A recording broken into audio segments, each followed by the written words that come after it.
আজকের আলোচনা hello এরিনস, hello এরিনের প্রস্তুতি। এই অনুচ্ছেদে আমরা আলোচনা করব হ্যালো এরিন কিভাবে হাইড্রোকার্বন যৌগ থেকে প্রস্তুত করা যায়, অ্যারোমেটিক হাইড্রোকার্বন যৌগ থেকে পার্শ্ব শৃঙ্খল বা যে আরো সমস্ত বিক্রিয়াগুলো আছে, প্রত্যক্ষ সংযোগ বিক্রিয়া। তো এই প্রক্রিয়াগুলোর মাধ্যমে আমরা মূলত আজকে হ্যালো এরিনসের প্রস্তুতি জানব। তো আজকের লেসন হ্যালো এরিনসের প্রস্তুতি। চলো তাহলে শুরু করা যাক আজকের আলোচনা।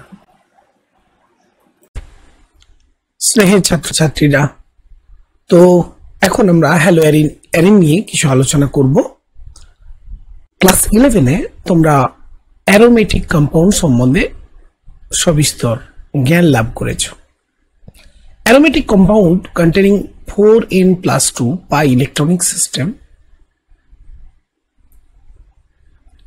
যেখানে কনজুগেটেড কি থাকবে না, ডাবল বন্ড থাকবে, আর সিস্টেমটা অবশ্যই হবে প্ল্যানার। অবভিয়াসলি আমরা যদি এরকম একটা বেঞ্জিন বলয় আঁকি, তাহলে এটাকে আমরা বলবো একটা অ্যারোমেটিক সিস্টেম। আবার এটা একটা বেঞ্জিন বলয়, তার সাথে আর একটা বেঞ্জিন বলয় ফিউজ করলাম, সেটাও আমার কিন্তু অ্যারোমেটিক। আবার দেখো, এই বেঞ্জিন বলয়ের সঙ্গে বেঞ্জিন বলয় যদি কোনো একটা হাইড্রোজেনকে রিপ্লেস করে কোনো হ্যালোজেন ঢোকে, তাহলে তার নাম হয়ে যাচ্ছে হ্যালো এরিন। তাহলে হ্যালো এরিন। আবার আবার আবার দেখো, একটি বেঞ্জিন বলয়, তার মনে করো এই পার্শ্ব শৃঙ্খলে কোনো সরাসরি শৃঙ্খলে না থেকে, সরাসরি চেনে না থেকে, অর্থাৎ আমি বলতে যাচ্ছি যে পার্শ্ব শৃঙ্খলে সরাসরি যদি না থেকে, তাদের পার্শ্ব শৃঙ্খলে যদি মনে করো কি থাকে, ওটাকে কোন একটা হ্যালো গ্রুপ এলো, ধরো CH3 ছিল, সেখানে CH2 একটা হাইড্রোজেনকে সরিয়ে দিয়ে CH2 রইলো আর এক্সট্রা ঢুকে পড়লো, এটাও কিন্তু আমার হ্যালো এরিনস। তাহলে হ্যালো এরিনস দু রকম ভাবে তৈরি হতে পারে। একটা সরাসরি ইয়েতে কি বলে, বলয়ের সঙ্গে অ্যাটাচ হতে পারে, সেটা একটি হতে পারে, আবার দুটিও হতে পারে, তিনটিও হতে পারে, বা এইরকম হতে পারে প্যারা পজিশনে দুটো হ্যালোজেন ঢুকলো, এটাও কিন্তু হ্যালো এরিন। কিন্তু এরকম কম্পাউন্ডের ক্ষেত্রে যদি বলি, এই কম্পাউন্ডটাও কিন্তু হ্যালো এরিনস। ঠিক আছে, তাহলে অ্যারোমেটিক একটা রিং সিস্টেম থাকতে হবে, সেটা হলো হ্যালো এরিনস। এখন এই হ্যালো এরিন প্রস্তুত করার বিষয়ে আমরা কিছু আলোচনা করব। তাহলে আজকের আলোচনা প্রথম যেটা থাকছে, সেটা হচ্ছে প্রিপারেশন অফ হ্যালো এরিনস। আমার স্নেহের ছাত্রছাত্রী, তোমরা অবশ্যই কিন্তু খাতা পেন নিয়ে বসবে, কারণ এই জৈব রসায়নটা খুবই প্র্যাকটিসের উপর নির্ভর করে। যে যত বেশি প্র্যাকটিস করবে, তার বিষয়গুলো অনেকটা মনে থাকবে। দেখো, প্রিপারেশন অফ হ্যালো এরিনস। তো সাধারণভাবে আমরা যদি বলি যে এটা একটা বেঞ্জিন আমার বলয়, আমি এই বেঞ্জিন বলয় থেকে যে কোনো কার্বনের সঙ্গে তো একটা করে এইচ আছে, তো আমি যে কোনো একটা এই বন্ডটাকে যদি ভেঙে দিতে পারি কোন একটা ইলেকট্রোফাইল দিয়ে, তাহলে সেই জায়গায় কি আসবে না, সেই জায়গায় একটা অ্যাকচুয়ালি আসবে এক্স গ্রুপ। তাহলে এই রকম যৌগ যেগুলো অ্যারোমেটিক হাইড্রোকার্বন, আসলে অ্যারোমেটিক হাইড্রোকার্বন। হ্যাঁ, অ্যারোমেটিক হাইড্রোকার্বন কি করে বুঝলাম? এই যে স্ট্রাকচারটা ভালো করে লক্ষ্য করো, এটা আমার বেঞ্জিনে দেখো, প্রত্যেকটা কার্বনে কিন্তু একটা করে হাইড্রোজেন আছে, আর এটা তোমরা জানো কনজুগেশন একটা থাকে, ডবল বন্ড, সিঙ্গেল বন্ড। তো এখানে এই বন্ডটা অ্যাকচুয়ালি, এখানে তো হাইড্রোজেন থাকছে, এই বন্ডকে আমরা ভাঙতে পারি কোনো উপযুক্ত বিকারকের মাধ্যমে। কাজে সেক্ষেত্রে আমরা অ্যারোমেটিক হাইড্রোকার্বন থেকে পাবো। এখন এখানে প্রশ্ন হতে পারে যে স্যার, যদি এরকম করা যায়, অ্যালিফ্যাটিক অ্যালকোহলের মতো এই বন্ডটাকে ভেঙে, ধরুন এখানে কোনো আমি SO2Cl2 দিলাম, সালফিউরিল ক্লোরাইড দিলাম, আর এখানে চলে এলো Cl, তাহলে এটাও কি প্রসেস হতে পারে? তার উত্তর না।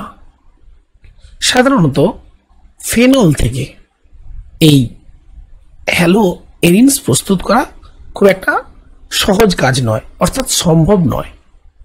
তার কারণ দেখো, খুব সহজ কারণ, ফেনল আসলে কি করে, এর যে OH বলয়টা আছে না, ফেনলের কি আছে না স্যার, OH গ্রুপ আছে। ও বলয়ের দিকে কি করে, ওই ইলেকট্রনটা রেজোনেন্সের মাধ্যমে শেয়ারিং করে দেয়। একটু বুঝে নি ব্যাপারটা। ওর দেখো লোন পেয়ার্স অফ ইলেকট্রনস আছে, ইয়েস অর নো, ইয়েস। তো এই লোন পেয়ার্স অফ ইলেকট্রন এখানে অ্যাকচুয়ালি বন্ড করে, আর এই বন্ডটা ভেঙে যায়। তাহলে এখানে আমার রেজোনেন্স হচ্ছে দেখো এইভাবে। তাহলে এখানে আমার মাইনাস ছিল, এখানে ডবল বন্ড ফরমেশন হলো, OH, ওর মাথায় পজিটিভ চার্জ, আর অ্যাজ ইউজুয়াল এই বন্ড দুটো ছিল।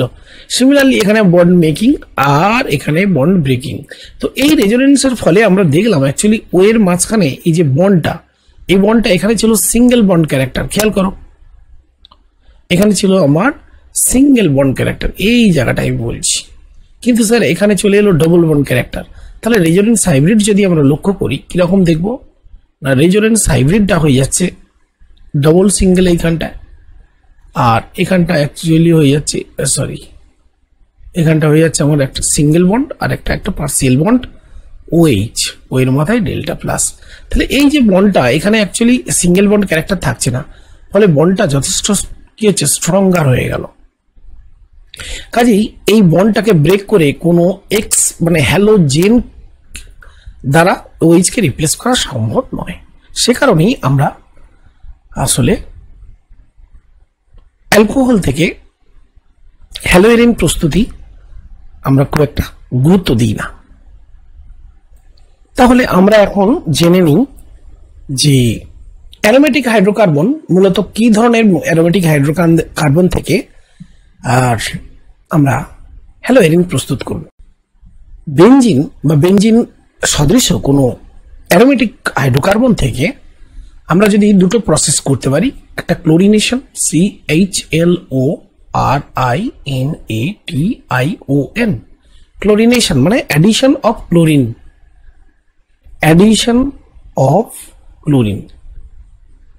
Cl2, অথবা যদি ব্রোমিনেশন করি BROMINATION, ব্রোমিনেশন অর্থাৎ অ্যাডিশন অফ ব্রোমিন যদি করি, তাহলে সেক্ষেত্রে দেখো আমরা নর্মালি কি নিই, বেনজিন বা বেনজিন সদৃশ্য যৌগ। ধরো আমি এখানে বেনজিন নিলাম, ঠিক আছে। তো ডিরেক্টলি ক্লোরিনের সঙ্গে তো বিক্রিয়া হয় না, অ্যাকচুয়ালি এখানে কোনো একটা লুইস অ্যাসিড ইউজ করতে হয়। তো এখানে ফেরিক চূর্ণ, ফেরাস মানে আয়রনের চূর্ণ ব্যবহার করা হয়। ফেরিক হ্যালাইডও ব্যবহার করা যেতে পারে, ফেরিক ক্লোরাইড বা ব্রোমাইড এরকম যৌগ ব্যবহার করা যেতেই পারে, হ্যাঁ। আর এই রিয়াকশনটা নর্মালি কম টেম্পারেচারে, ওই ধরে নাও 30 ডিগ্রি সেন্টিগ্রেডের কাছাকাছি, ওই 310 কেলভিন থেকে 320 কেলভিন এই টেম্পারেচারে। আর নর্মালি একটা লুইস অ্যাসিড, ধরো ফেরিক ক্লোরাইড বা অ্যালুমিনিয়াম হ্যালাইড, এদের উপস্থিতিতে বিক্রিয়া করা হয়। আর সরাসরি ফেরিক হ্যালাইড না ব্যবহার করে আয়রন চূর্ণ ব্যবহার করাও যেতে পারে। কারণ দেখো আয়রন হ্যালোজেনের সঙ্গে বিক্রিয়ায় এই যে আয়রনটা, এই আয়রনটা আসলে এই হ্যালোজেন ক্লোরিনের সঙ্গে বিক্রিয়ায় মিডিয়ামে আমার কি তৈরি করতে পারে, FeCl3 তৈরি করতে পারে। তাহলে FeCl3 যখনই তৈরি হলো, সে কি করবে, একটা লুইস অ্যাসিডের মতো আচরণ করবে। সে কি করবে, সে অ্যাকচুয়ালি এখানে একটা ইলেকট্রোফাইল প্রস্তুত করবে, ইলেকট্রোফাইল তৈরি করবে। কি করে দেখো, ধরো এদিকে লেখাটা ঠিক হবে না, সরি, Cl', এই বন্ডটাকে ব্রেক করতে অনেকটা ইজিয়ার করবে। কারণ দেখো এই যে লোন পেয়ারে ইলেকট্রনস আছে না ক্লোরিনের, ও কি করবে, অ্যাকসেপ্ট করবে। ও অ্যাকসেপ্ট করার ফলে কি হবে, এই বন্ডটা ব্রেক করে যাবে। তাহলে তৈরি হবে কি Cl+ আর FeCl4-। এইটাকেই আমরা বলছি ইলেকট্রোফাইল। এখন এই বেনজিনের কাছে যখনই এই ইলেকট্রোফাইলটা অ্যাপ্রোচ করবে,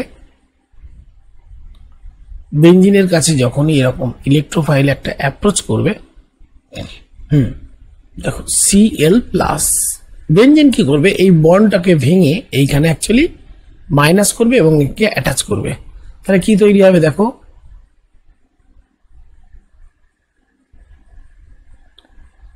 এখানে যেমন ছিল এইটা রইলো, আর এইখানে অ্যাকচুয়ালি প্লাস চার্জ হয়ে গেল যেহেতু বন্ডটা খুলে গেছে, এখানে সিএল অ্যাটাচ হয়ে গেছে, এখানে হাইড্রোজেন। এবার এই হাইড্রোজেন কি করবে, একটা ইলেকট্রন ত্যাগ করবে, কারণ ওই হাইড্রোজেন অ্যাকচুয়ালি অ্যাট্রাক্টেড হয় with the interaction of FeCl4 minus. এ কি করে, একে ইন্টারাকশন করে, হ্যাঁ, এইচ কে অ্যাড করার জন্য এইচ প্লাস হিসেবে রিলিজ করে। তো এখানে অ্যাকচুয়ালি তৈরি হবে কি, দেখো এদিকে বন্ড ছিল, এদিকে বন্ড ছিল, আর এখানে একটা নতুন গ্রো করলো, আর মিডিয়াম এই বন্ড তো সিএল আছেই, তার সঙ্গে তাহলে এইচ আর FeCl4 সঙ্গে যুক্ত হয়ে তৈরি হয়ে গেল HCl, আর যেমন আমার মিডিয়ামে FeCl3 ছিল তেমন রয়ে গেল। তাহলে মোটের ওপর কি তৈরি হলো এটা একটু লক্ষ্য করো, এটার নাম ক্লোরোবেনজিন। সো এটাই হচ্ছে মেকানিজম। আশা করি তাহলে মেকানিজমটা কিছুটা হলেও তোমরা বুঝতে পেরেছো। আবার আমরা পরবর্তীকালে আরো এরকম মেকানিজম দেখাবো, তখন আরো ক্লিয়ার হবে ব্যাপারটা। তাহলে দেখো অ্যারোমেটিক বলয়, এখানে যে রিংটা আমরা দেখতে পাচ্ছি, মানে এখানে যে আমরা বেনজিন যদি বলি, বেনজিনটাকে অ্যারোমেটিক বলয় বলা যেতে পারে। তাহলে এই যে বেনজিন বলয়, এই আসলে এটা একটা অ্যারোমেটিক কম্পাউন্ড, সেটা জন্য অ্যারোমেটিক বলয় বলা হচ্ছে। এর দেখো যে কোনো মানে হ্যালোজেনকে রিপ্লেস করে আমরা সেখানে ক্লোরিন অথবা ব্রোমিন অ্যাড করতে পারি। তো ব্রোমিন যখন অ্যাড করবো সেক্ষেত্রে ব্রোমিনের জন্য আয়রন চূর্ণ ইন প্রেজেন্স অফ ব্রোমিন বা FeBr3 ইউজ করতে পারি। ঠিক একইভাবে এখানে এইচটা রিপ্লেসড হবে, এখানে তৈরি হবে ব্রোমোবেনজিন। ওকে, অ্যাকচুয়ালি এখান থেকে এইচ রিলিজটা হচ্ছে, তুমি যে বলবে যে স্যার এইখান থেকে তো বিআর অ্যাকচুয়ালি এইচটা বন্ড ব্রেক করছে। অ্যাকচুয়ালি দেখো এই এইচও যা এই এগুলো সব ইকুইভ্যালেন্ট এইচ। আমি এইটাকেই ঘুরিয়ে লিখতে পারি এইরকম ভাবে, এইটাকেই আমরা এইভাবে ঘুরিয়ে লিখতে পারি, তাই না? এইটা অ্যাকচুয়ালি ইকুইভ্যালেন্ট। হ্যাঁ, এইগুলো সব হাইড্রোজেন আছে, এইগুলি সব হাইড্রোজেন আছে, ঠিক আছে? এইখানে এগুলো সব হাইড্রোজেন আছে, ঠিক আছে? এইখানে সব হাইড্রোজেন আছে, ঠিক আছে? এইখানেও হাইড্রোজেন আছে, আর এখানে বিরাট বড় একটা ব্রোমিন গ্রুপ মিশে গেল, ব্রোমিন গ্রুপ চলে এলো। এটা অন্য কালার করলে তোমাদের ভালো লাগবে। তাহলে এবার এখানে যদি আই ঢোকে তাহলে এটা একটা আই হতে পারে, আয়োডো কম্পাউন্ডও হতে পারে, কিন্তু এই প্রক্রিয়া আয়োডিন হয় না। আবার পাশাপাশি আয়োডিনও হয় না, এরকম কম্পাউন্ড সাধারণত দেখা যাবে না, দেখবে এইখানে একটা আই আর এখানে একটা আই, অর্থাৎ অর্থ আয়োডো কম্পাউন্ড হবে না, কারণ এদের মধ্যে হবে একটা স্টেডিক রিপালশন হবে, তাই না, আকার বড় হওয়ার জন্য। কিন্তু এই ক্ষেত্রে এরকম যৌগ ধরো ক্লোরো, অর্থ ডাইক্লোরোবেনজিন, এটা হওয়া সম্ভব, কারণ এদের আকার অতটা বড় নয় যে স্টেরিক হিন্ড্রেন্স ম্যাক্সিমাইজ হবে, আনস্টেবল হবে, কাজে এটা সম্ভব। তাহলে এখন দেখে নিই যে অতিরিক্ত ক্লোরিন বা ব্রোমিন যদি ব্যবহার করা হয় তাহলে তখন কি ঘটবে। তখন সিম্পলি দেখো, নর্মালি আমার কি আছে না, বেনজিন বলো যদি, হ্যাঁ, যদি ক্লোরিন ইন্ট্রোডিউস করা হয় ইন প্রেজেন্স অফ ধরো AlCl3 অর FeCl3, তো প্রথমে আমার যে কম্পাউন্ডটা তৈরি হয় সেটা তো আমরা আলোচনা করলামই, সেটা ক্লোরোবেনজিন, ক্লোরিন ইন্ট্রোডিউস হলো। এখন ক্লোরিন না, এর একটা এফেক্ট আছে, এ কি করে জানো তো, প্লাস আর এফেক্ট আছে, আবার মাইনাস আই এফেক্ট আছে। একটুখানি বলি, মনে করি আর এফেক্ট মিনস ইলেকট্রনটা এই বেনজিন বলয়ের দিকে একটু কি করা, রেজোনেন্সের মাধ্যমে বেনজিন বলয়ের দিকে সরবরাহ করা। আর মাইনাস আই মানে ক্লোরিন তার নিজের দিকে তড়িৎ ঋণাত্মকতার কারণে ইলেকট্রন ক্লাউডকে বলয় থেকে নিজের দিকে টেনে নেয়। তাহলে এই দুটো প্রভাবের কারণে মোটের উপরে কি হয় না, ক্লোরিন এই তার ঠিক অর্থ পজিশন মানে 1-2 পজিশন অথবা 1-6 পজিশন, এই জায়গায় অর্থ পজিশন এবং প্যারা অবস্থানে অ্যাকচুয়ালি ইলেকট্রন ঘনত্ব কিছুটা বাড়ায়। তাহলে অবভিয়াসলি মিডিয়ামে যদি Cl+ থাকে, অবভিয়াসলি আছে, সে এই জায়গাতেও অ্যাটাক করতে পারে, আবার Cl+ সে এই জায়গাতেও অ্যাটাক করতে পারে। এই জায়গা মানে এটা প্যারা অ্যাটাক, আর এই জায়গায় মানে অর্থ অ্যাটাক। তাহলে কি কি কম্পাউন্ড হতে পারে স্যার? দেখো এখানে আমার Cl ছিল, পাশাপাশি কার্বনে অ্যাটাক হলে এর অর্থ 1-2 অর্থ ডাইক্লোরোবেনজিন, এবং যদি প্যারা অবস্থানে অ্যাটাকটা হয় তাহলে দেখো ঠিক প্যারা অবস্থানে ক্লোরিনটা ঢুকবে, অর্থাৎ অর্থ ডাইক্লোরো এবং প্যারা ডাইক্লোরোবেনজিন। অবভিয়াসলি এখানে যে স্টেরিক হিন্ড্রেন্স কম হবে, কিন্তু কিছুটা হলেও তো হবে, সে কারণে এইটা হবে মাইনার মানে কম পরিমাণ হবে, আর এইটা হবে আমার মেজর মানে বেশি পরিমাণে হবে। এখন এখানে একটা প্রশ্ন, যদি আমরা এরকম একটা অ্যারোমেটিক কম্পাউন্ড দিই, দেখো এই অ্যারোমেটিক কম্পাউন্ডটার নাম হচ্ছে টলুইন। কি বলে এটাকে? টলুইন। অর্থাৎ বেঞ্জিন বলয়ে যদি হাইড্রোজেন রিপ্লেস করে একটা মিথাইল গ্রুপ ঢোকে, তাহলে সেটাকে আমরা বলি টলুইন। এখন এই টলুইনের সঙ্গে যদি আমরা ক্লোরিন ইন প্রেজেন্স অফ অনাদ্র FeCl3 ইউজ করি, অর্থাৎ লুইস অ্যাসিড, সেক্ষেত্রে দেখো CH3 গ্রুপের এফেক্টটা আমাদেরকে বুঝতে হবে। CH3 গ্রুপের কি আছে? প্লাস আই প্রভাব। হ্যাঁ, এবং হাইপার কনজুগেশনের মাধ্যমে ও কি করে, ঠিক অর্থ অবস্থান আর প্যারা অবস্থানে কি করে, ইলেকট্রন ঘনত্ব কিছুটা হলেও বাড়িয়ে তোলে। তাহলে CH3 ঠিক তার অর্থ অবস্থানে একটা ইলেকট্রোফাইল Cl এবং প্যারা অবস্থানে একটা ইলেকট্রোফাইল Cl কে, এই যে তোমরা এখন মানে নিশ্চয়ই বুঝতে পারছো, Cl2 আর FeCl3 এর সঙ্গে বিক্রিয়া হয়ে তৈরি হয় Cl প্লাস আর FeCl4 মাইনাস। এইটাকেই বলা হচ্ছে ইলেকট্রোফাইল। তো এই ইলেকট্রোফাইল কি খুঁজবে? তোমরা তো আগে পড়েছো, ইলেকট্রোফাইল নিশ্চয়ই কোনো নেগেটিভলি চার্জড কোনো স্পেস খুঁজবে। যেমন এখানে এই কার্বনটা দেখো নেগেটিভলি চার্জড হচ্ছে, কারণ এখানে ইলেকট্রন ঘনত্ব বাড়িয়ে দিচ্ছে। একইভাবে এই জায়গাতেও ইলেকট্রন ঘনত্ব যথেষ্ট বাড়ছে। এই জায়গাটাকে আমরা বলি অর্থ পজিশন, আর এই জায়গাটাকে আমরা বলি প্যারা পজিশন।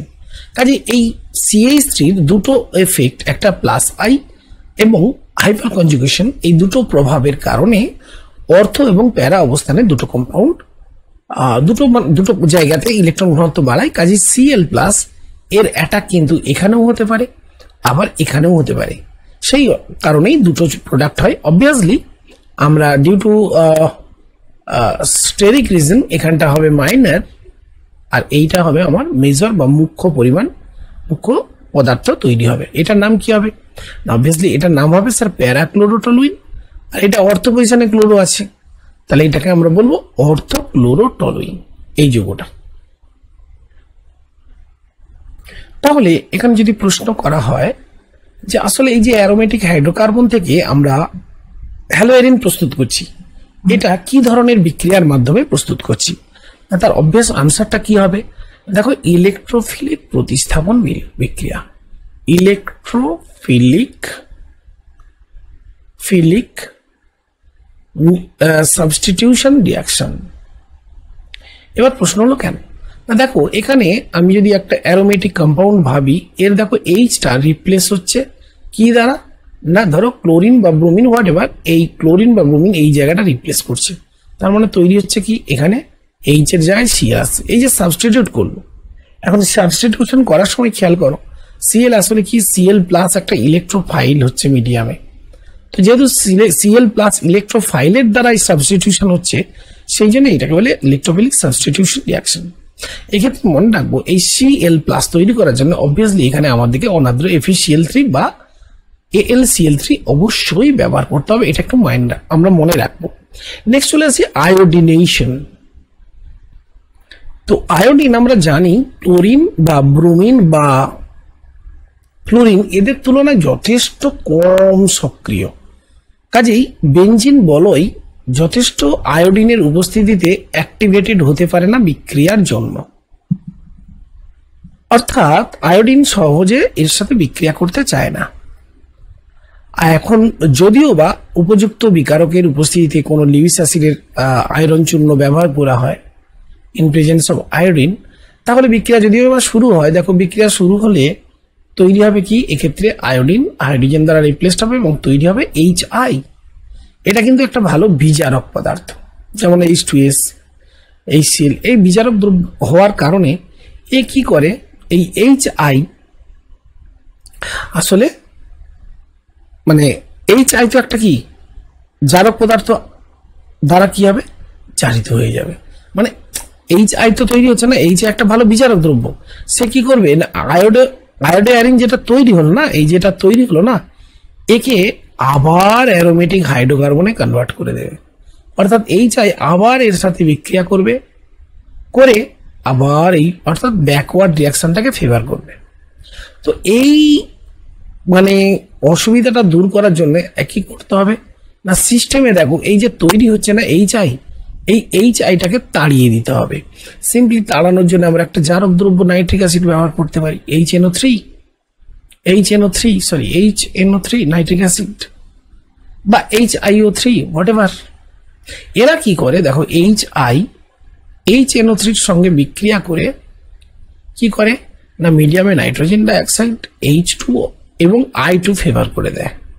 আর মিডিয়ামে I2 হওয়ার পর I2 আবার কি করে HNO3 সঙ্গে বিক্রিয়ায় তৈরি করে 2I+, এরকম একটা কি তৈরি করে ইলেকট্রোফাইল। এই ইলেকট্রোফাইলই আসলে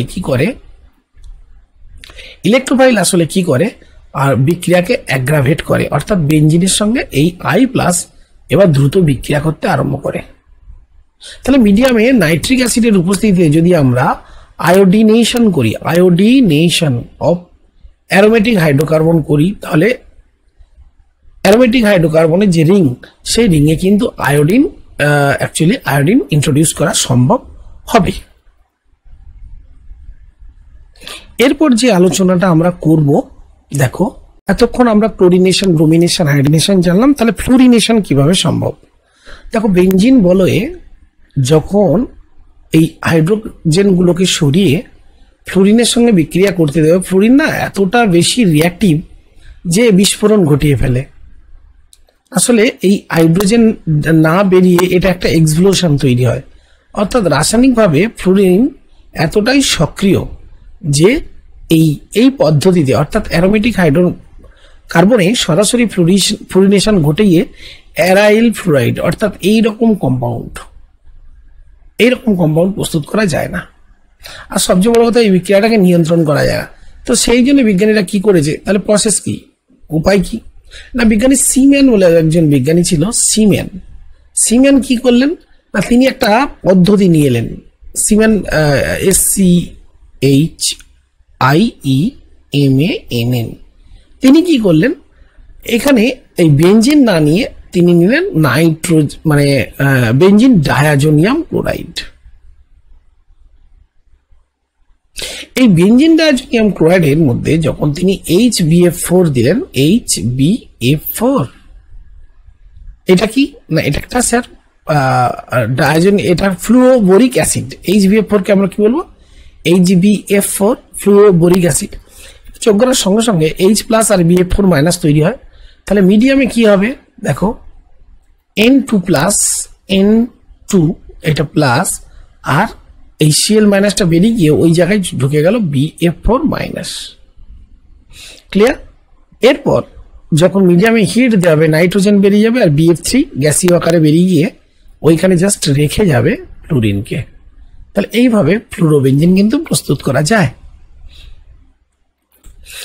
এবার আমরা কিছু বেঞ্জিনের, এতক্ষণ তো আমরা অ্যারোমেটিক বলয়ে প্রতিস্থাপন বিক্রিয়া দেখলাম, এখন আমরা কিছু পার্শ্ব শৃঙ্খলে হ্যালোজিনেশন অর্থাৎ বেঞ্জাইলিক হ্যালোজিনেশন দেখব।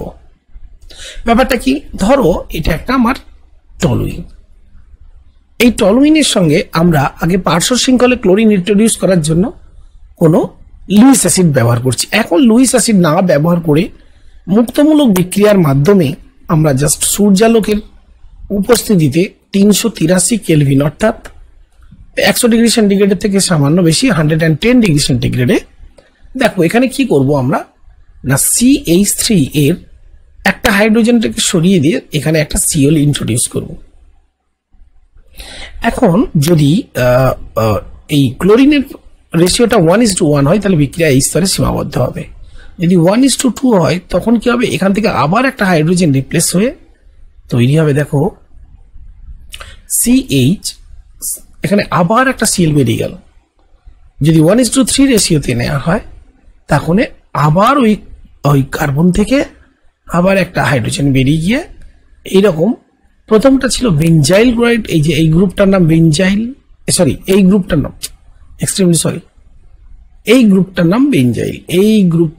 নাম বেঞ্জাইল, ওকে।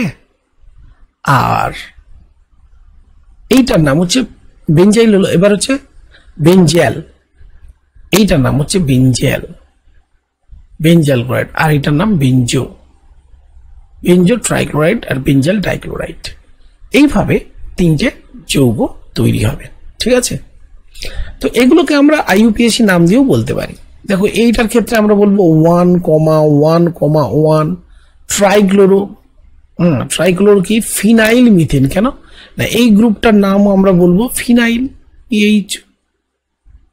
Phenyl phenyl. আর যেহেতু একটা কার্বন আছে ওই জন্য আমরা বলবো মিথেন। 1,1,1 trichloro phenyl methane. ঠিক একইভাবে এইটাকে আমরা বলবো কি? 1,ক্লোরো ফিনাইল মিথেন। ঠিক আছে। তো আমরা দেখলাম যে বেঞ্জাইলিক হ্যালোজিনেশনের মাধ্যমে এইরকম ভাবে ডিফারেন্ট কম্পাউন্ড প্রস্তুত করা সম্ভব। আবার যদি মনে করো রিয়েজেন্ট চেঞ্জ করে দিই, এই টলুইনের সঙ্গে এই রিয়াকশনটা হবে। টলুইন নিলাম, এবার জাস্ট রিয়েজেন্ট আমরা একটু সালফিউরিল ক্লোরাইড বা থায়ানিল ক্লোরাইড আমরা SO2Cl2 ইউজ করলাম। আর এখানে সূর্যলোক দিলাম, কিন্তু টেম্পারেচারটা চেঞ্জ করে 475 কেলভিন করে দিলাম, প্রায় ডবল টেম্পারেচার, প্রায় 210 ডিগ্রি সেন্টিগ্রেড। এটা দেওয়ার সঙ্গে সঙ্গে সামান্য পারক্সাইড, দ্রবণে দেখা যায় সামান্য পারক্সাইড, জৈব পারক্সাইড আমরা ইউজ করতে পারি। এটা ব্যবহার করার পরে দেখা যাচ্ছে যে একই রকম বিক্রিয়া এবং বেঞ্জাইলিক ক্লোরিনেশন সম্পন্ন করা যায়। অর্থাৎ বিক্রিয়া আমরা এই স্তরে কিন্তু সীমাবদ্ধ করতে পারবো। আগের প্রক্রিয়াতে কিন্তু ওটা 3টি কম্পাউন্ডই মিশে কোনো একটা মিশ্রণ তৈরি হতো, কিন্তু এক্ষেত্রে অনলি 1 প্রোডাক্ট। এর ফলে এটা একটা সুবিধা।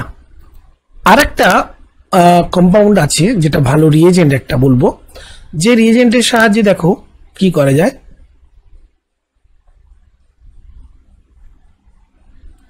সেই রিয়েজেন্টটার নাম হচ্ছে N-ব্রোমোসাক্সেনামাইড। এই রিয়েজেন্ট কি করে দেখো, CH, এখানে এইখানে একটা দিয়ে দিলাম H, আর এটা CH3। তো এই যে কার্বনটা না, এই কার্বনটা আমার হচ্ছে বেঞ্জাইলিক কার্বন। এবার দেখো এখানে আমি যদি NBS দিই, N-ব্রোমোসাক্সেনামাইড, পরে এই স্ট্রাকচারটা তোমরা পাবে। এখন এটা লেখার কোনো দরকার নেই, সরি,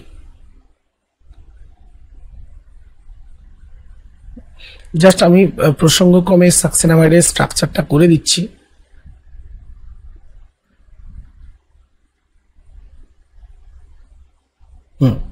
এবার দেখো এই যদি যৌগ হয়, এরা কি করে, মুক্তমূলক বিক্রিয়ার মাধ্যমে না এইখানে বন্ডটা অ্যাকচুয়ালি ভেঙে দেবে, এই বন্ডটা ভেঙে দেবে। তাহলে এই বন্ডটা যদি ভেঙে দেয়, ভালো করে দেখো এখানটা একটু দেখিয়ে দিই, এই হাইড্রোজেনটা রিপ্লেসড হবে কার দ্বারা? এই ব্রোমিন দ্বারা। তার মানে কি তৈরি হবে না স্যার, তৈরি হবে ফিনাইল CH যেমন ছিল তার সাথে CH3, আর এখানে একটা ব্রোমিন। তাহলে দেখো বেঞ্জাইলিক কার্বনে কি হলো, একটা ব্রোমো গ্রুপ, বা এখানে আমি যদি N-ক্লোরো দিতাম সাকসেনামাইড, অ্যাকচুয়ালি NBS-টাই খুব একটা সুস্থিত একটা যৌগ, N-ব্রোমোসাক্সেনামাইড। তো এটা ইউজ করা হয়, আর এতে অবশ্যই মিডিয়ামে আলোর উপস্থিতি এবং সামান্য পারক্সাইড রাখা হয়। তো এই ক্ষেত্রে কি তৈরি হচ্ছে না, মুক্তমূলক বিক্রিয়ার মাধ্যমে তৈরি হবে একটা সুস্থিতিশীল বেঞ্জাইল মুক্তমূলক, এবং সেটি ব্রোমিনের সঙ্গে যুক্ত হয়ে তৈরি করবে কি, ব্রোমো বেঞ্জাইলিক একটা কম্পাউন্ড। অর্থাৎ বেঞ্জাইলিক ব্রোমিনেশন ঘটানো সম্ভব। আরো কিছু কিন্তু কম্পাউন্ড আছে, যেমন ডাইজোনিয়াম ক্লোরাইড। সেই ডাইজোনিয়াম ক্লোরাইড থেকেও কিন্তু ক্লোরিনেশন এবং ব্রোমিনেশন করে আমরা স্যান্ডমায়ার বিক্রিয়ার মাধ্যমে কি তৈরি করতে পারি না, ক্লোরোবেনজিন বা ব্রোমোবেনজিন প্রস্তুত করতে পারি। দেখো অলরেডি আমরা একটা নেম রিয়াকশন জেনেছি, যেখানে ফ্লুরোবেনজিন প্রস্তুত করা হলো সিম্যান বিক্রিয়ার মাধ্যমে। আরেকটি স্যান্ডমায়ার বিক্রিয়া, যেটা নেম রিয়াকশন, খুবই ইম্পর্টেন্ট, এটা আমাদের যে মনে রাখতে হবে। বেনজিন ডাইজোনিয়াম ক্লোরাইড আমি তোমাদের আবার এঁকে দেখাচ্ছি, এইরকম ভাবে তোমরা প্র্যাকটিস করবে। এখানে তোমাদের প্রশ্ন হতে পারে এন এর মাথায় প্লাস, কারণ দেখো এন এর এখানে অ্যাকচুয়ালি বন্ডিং ইলেকট্রন কটা, একটা, দুটো, তিনটে, আর এখানে একটা, চারটে। অ্যাকচুয়ালি এন এর ভ্যালেন্স ইলেকট্রন তো 5টা, এই যে 4টে আছে বলে প্লাস হয়েছে। আর ওকে, নাইট্রোজেনের এখানে N হবে Cl মাইনাস হবে, ঠিক আছে। এখানে লোন পেয়ার অফ ইলেকট্রন থাকে নাইট্রোজেনের, সেটা দেখানো হচ্ছে না। আর অ্যাকচুয়ালি Cl মাইনাস হিসেবে এই অ্যাকচুয়ালি এখানে থাকে না, এটাকে এখানে না দিয়ে দেখো সুন্দর করে এটা দেখিয়ে দিচ্ছি। হ্যাঁ, অ্যাকচুয়ালি এই লোন পেয়ারটা এইরকম ভাবে থাকে, ঠিক আছে। আর এইখানটা Cl মাইনাস অ্যাটাচ হিসেবে থাকে, এটা একটা আয়নীয় যৌগ, ক্লিয়ার। এখন এখানে যদি CuCl HCl ইউজ করা হয়, সদ্য প্রস্তুত ডাইজোনিয়াম লবণটা নেব, তার সঙ্গে কি করব না HCl এর দ্রবীভূত কিউপ্রাস ক্লোরাইড, অর্থাৎ CuCl এই যৌগটা কিউপ্রাস ক্লোরাইড যেটা HCl এর দ্রবীভূত থাকবে, এই অবস্থায় যদি এই ডাইজোনিয়াম লবণের সঙ্গে মেশানো হয় তাহলে কি হবে না নাইট্রোজেন গ্যাস বেরিয়ে যাবে। এখানে জাস্ট ক্লোরিনটা, এই নাইট্রোজেন গ্যাস যেখান থেকে বেরোলো সেখানে ক্লোরিনটা অ্যাড হয়ে যাবে, Cl ক্লোরোবেনজিন। একইভাবে এখানে যদি CuBr HBr দিতাম, HBr এই একই HBr অ্যাসিডে CuBr যদি মানে কিউ প্লাস ব্রোমাইড দিতাম তাহলে কি তৈরি হতো না স্যার এই ব্রোমোবেনজিন প্লাস, এখানেও নাইট্রোজেন এখানেও নাইট্রোজেন, ঠিক আছে। তাই এটা যৌগটার নাম কি বেনজিন ডাইজোনিয়াম ক্লোরাইড। হ্যাঁ, এটা একটু মনে রাখবে। আর একটা জিনিস বলা যায় এখানে দেখো, আমি যদি এইটাই যদি CuCN in presence of KCN দিতাম, মনে রেখে দাও এইটা আবার যখন সায়ানোবেনজিন প্রস্তুত করবো তখন লাগবে সেই চ্যাপ্টারে। খালি এইটা প্রাসঙ্গিক বিক্রিয়া বলে এখানে বলে দিচ্ছি। একই রকম ভাবে এখানে CN মাইনাস এটা কিন্তু ইন্ট্রোডিউসড হয়ে যাবে, এখানে CN ঢুকে যাবে, ঠিক আছে। তাই এটা সায়ানোবেনজিনও প্রস্তুত করা যায় এই প্রক্রিয়ায়। নেক্সট আমরা জানবো আরেকটি নেম রিয়াকশন খুবই ইম্পর্টেন্ট, সেটা গাটারম্যান বিক্রিয়া। এখানে কিন্তু এই গাটারম্যান বিক্রিয়ার ক্ষেত্রে গাটারম্যান বিক্রিয়াতে রিয়েজেন্ট একই বেনজিন ডাইজোনিয়াম ক্লোরাইড, কিন্তু কন্ডিশনটা পাল্টে দেওয়া হয়। বেনজিন ডাইজোনিয়াম ক্লোরাইডে আসলে এটা আমার সাবস্ট্রেট, আমরা রিয়েজেন্ট না বলে এটা বলবো সাবস্ট্রেট, বলা ভুল। এর সাথে আমরা HCl আর কপারের গুঁড়ো দেব। কপার গুঁড়া ইউজ করলে কি হবে, এই নাইট্রোজেন বেরিয়ে যাবে এবং একই রিয়াকশন ক্লোরোবেনজিন, একইভাবে ব্রোমোবেনজিন প্রস্তুত করার জন্য এখানে আমরা দেবো HBr in presence of Cu গুঁড়া। এটা আমার হচ্ছে গাটারম্যান বিক্রিয়া। জাস্ট একটুখানি তফাৎ, এইটা একটু মনে রাখবো আমরা। স্যানমিয়া বিক্রিয়ায় জাস্ট একটু চেঞ্জ আর কি রিয়েজেন্ট। তাহলে দেখো এইগুলো হলো আমার ক্লোরোবেনজিন বা ব্রোমোবেনজিন প্রস্তুত করার অনেকগুলো পদ্ধতি। এখন আমরা আয়োডিনেশনে একটা পদ্ধতি শিখব। এই ডাইজোনিয়াম লবণকেই যদি আমরা পটাশিয়াম আয়োডাইড এর সম্পৃক্ত দ্রবণে যোগ করি এবং উত্তপ্ত করি তাহলে কি হয় দেখো,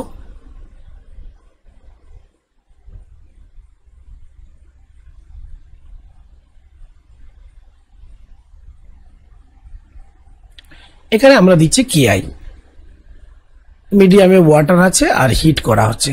তাহলে কি হবে না জাস্ট N2 বেরিয়ে যাবে, নাইট্রোজেন গ্যাস বেরিয়ে যাবে, আর এখানে Cl এর জায়গায় চলে আসবে I plus N2 plus KCl। এই বিক্রিয়াটা খুবই কিন্তু ইম্পর্টেন্ট একটা বিক্রিয়া এবং আয়োডো কি বলবো বেনজিন প্রস্তুতির এটা সবচেয়ে একটা ভালো পদ্ধতি। তোমরা আগে দেখেছিলে যে সিম্পল মানে বেনজিন থেকে iodine in presence of nitric acid সেক্ষেত্রে প্রস্তুত করা গেছে কি সেক্ষেত্রেও কিন্তু আয়োডিবেনজিন প্রস্তুত করা গেছে, কিন্তু তার থেকেও এটা কিন্তু অনেক বেটার একটা প্রসেস। এইটাকে আমরা মনে রাখবো আয়োডো বেনজিন বা আয়োডো এরিন প্রস্তুতির একটা ভালো পদ্ধতি হিসেবে। আজকের আলোচনার শেষ আমরা অংশে উপস্থিত।